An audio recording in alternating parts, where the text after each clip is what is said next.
Le directeur général de la Caisse de dépôt et de consignation doit démissionner et permettre à la justice de faire la lumière sur cette affaire. Le patron du groupe Avenir Communication, qui édite le journal Le Quotidien, juge par ailleurs tendancieuse l'enquête de la BBC.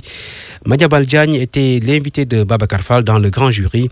Je vous propose de suivre donc ce condensé avec El Hadj Ndiogou Diène. Malgré la détermination du directeur général de la Caisse des dépôts et consignations à rester à son poste, le journaliste Madiambal Diagne pense qu'Aliou Sall doit démissionner après les accusations portées contre sa personne dans l'enquête réalisée par la BBC. Je considère qu'il aurait été plus sage de sa part de démissionner de lui-même, mais qu'il reste au poste qu'à cela ne tienne. Si l'autorité publique estime devoir aller jusqu'au bout de sa logique et de le limoger, je trouve que ce serait dans la logique normale des choses. En tout cas, je trouve que le limoger ne signifierait peut-être pas confirmer sa culpabilité d'une façon ou d'une autre. Ça n'aurait rien à voir. On a vu dans ce pays-là, et parfois on oublie aussi ce qui s'est passé dans ce pays, un certain Mamadou Seck avait été ministre des Infrastructures. Il avait été accusé dans les mêmes circonstances plus ou moins, peut-être pour des faits différents. Il a préféré rendre sa démission, attendre le temps d'une enquête qu'il avait blanchie et il est revenu par la grande porte et il a été ministre des Finances et même président de l'Assemblée nationale par la suite. C'est une posture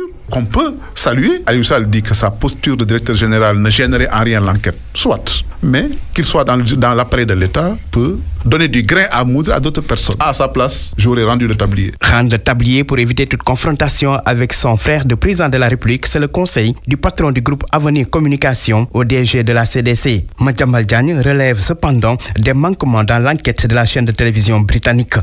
Quand vous regardez le reportage de la BBC, quels sont les acteurs de ce Méli-Molo? C'est Aliou Sall, c'est British Petroleum, c'est Franck Timis, c'est Macky Sall. Il y a une partie importante qui a manqué dans ce reportage. C'est qui? C'est Cosmos Energy. Franck Timis n'a pas vendu à British Petroleum. Franck Timis a vendu à Cosmos Energy. C'est ça la réalité des faits, qui est une société américaine qui a vendu au Major BP, qui est son concurrent.